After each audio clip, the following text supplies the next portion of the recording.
Offrir un encadrement conséquent aux athlètes congolais en intégrant la communauté sportive de la diaspora pratiquant les sports de haut niveau et tirer profit de leur talent pour les championnats internationaux à venir, c'est l'objectif que s'est assigné le ministre des Sports et Loisirs, Maître Papi Niango, en se rapprochant des milliers sportifs français à l'Institut national des sports français dans des centres sportifs, dans des dojos et autres hauts lieux de préparation sportive où évoluent les talentueux congolais.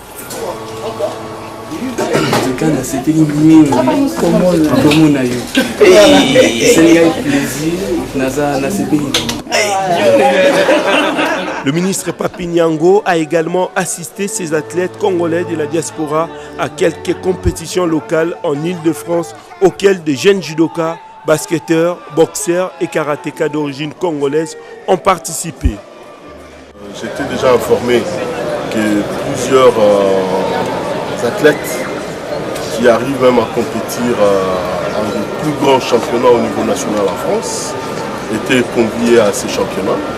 Donc je voudrais à la fois apprécier leur niveau, apprécier le niveau des nôtres et voir sur quel chantier je peux effectivement me situer par rapport à mes objectifs, c'est-à-dire présenter une équipe forte, comme je vous l'ai dit, aux Jeux Olympiques de Paris 2020.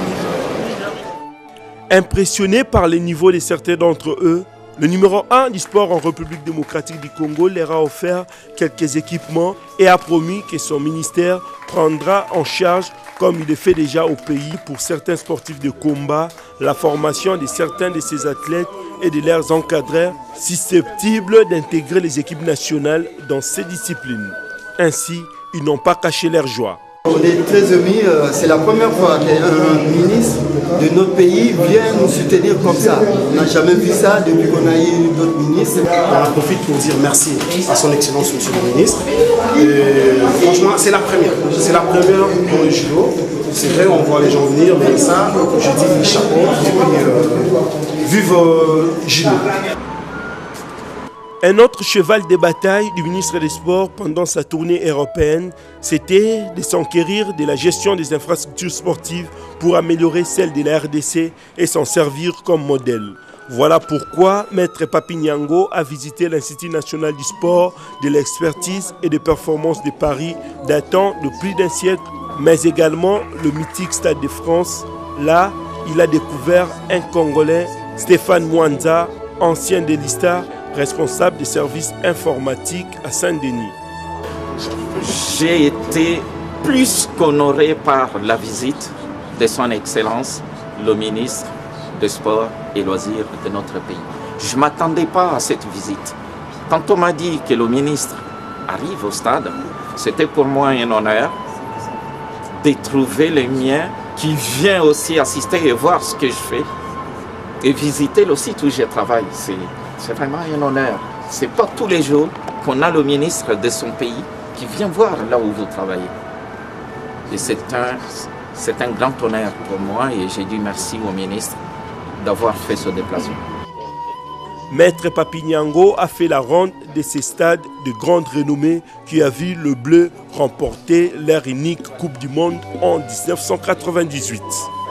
Je suis venu m'enquérir la réalité de cet investissement, l'infrastructure, comment elle se présente, sa structure, l'organisation des services stadiers. Mais il faut dire qu'entre ce que nous voyons à travers les vidéos, ce que nous lisions et ce que nous venons de vivre, c'est un peu le jour et la nuit. Donc nous partons d'ici avec une idée nette de ce que nous pouvons nous également faire pour que immédiatement, si nous ne pouvons pas avoir une infrastructure qui ressemble à celle-ci de par sa superstructure, mais au moins que nous puissions offrir à travers nos infrastructures de Kinshasa un service de qualité.